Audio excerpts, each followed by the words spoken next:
हमारे जिस समाज में शिक्षित लोग गरीब हैं और दबंग और असामाजिक तत्व जो अनपढ़ लोग हैं वो लोग बहुत ज़्यादा अमीर है, उनकी आने वाली नस्ल ने ये समझाना कितना मुश्किल है, मतलब बहुत ज़्यादा मुश्किल है कि शिक्षा कितनी ज़रूरी है हमारे विकास, देश की खुशहाली, देश की समृद्धि के लिए शिक्षा का कितना बड़ा महत्व है।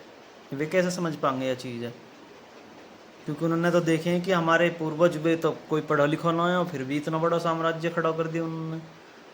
उन्होंने यूँ ना पता हो कि इनके कितने काले कौम है, कितना सब कुछ करके ये यहाँ तक पहुँचे हैं। तो शिक्षा या इसी वजह से भी पीछे हट रही है। लोग यूँ सोचे हैं कि भाई वो जो कुछ भी ना पढ़े, जिन्होंने कुछ भी ना करा, फिर भी वे इतने आ गए, यूँ कारण है। वहीं अब तुम देखो यूरोपीय देश में कारण क्या है।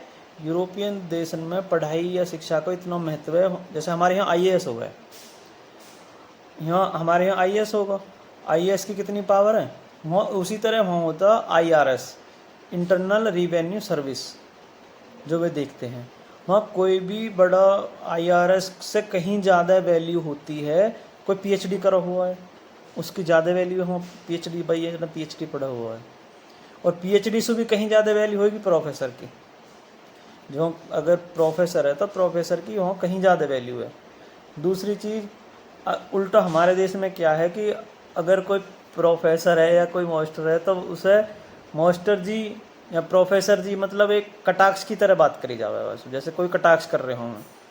और तुम वहीं विश्वगुरु की बात करो, शिक्षा में तुम्हारे में कोई सुधार नहीं है, और देश देख रहे हो कि भाई देश विश्वगुरु बने। ये सब सिर्फ सपने में हो रहा हो कि सपने में विश्वगुरु बन रहे हो, विश्वगुरु बन रहा हमारा देश। और अब तुम देख रहे हो अभी जो प्रोटेस्ट कर रहे हैं टीचर, उनके साथ में कितनी बदसलूकी करी जा रही है। 4-4 घंटा तक उन्होंने गाड़ी में भर के घुमाया जा रहा है, सिर्फ प्रोटेस्ट कर रहे हैं, सही को सही कह रहे हैं। भाई शिक्षक है हमारे देश के, वही तो भविष्य तैयार कर रहे हैं, वही तो नई जनरेशन सिखा रहे हैं। शिक्षक का ही सम्मानना है और वैसे बनना जी भैया विश्वगुरु, सपने इनमें विश्वगुरु सोच रहे हैं, विश्वगुरु बन जाएंगे। विश्वगुरु की क्या काबिलियत है तुम में, ये फ़र्क है वहाँ में और यहाँ में।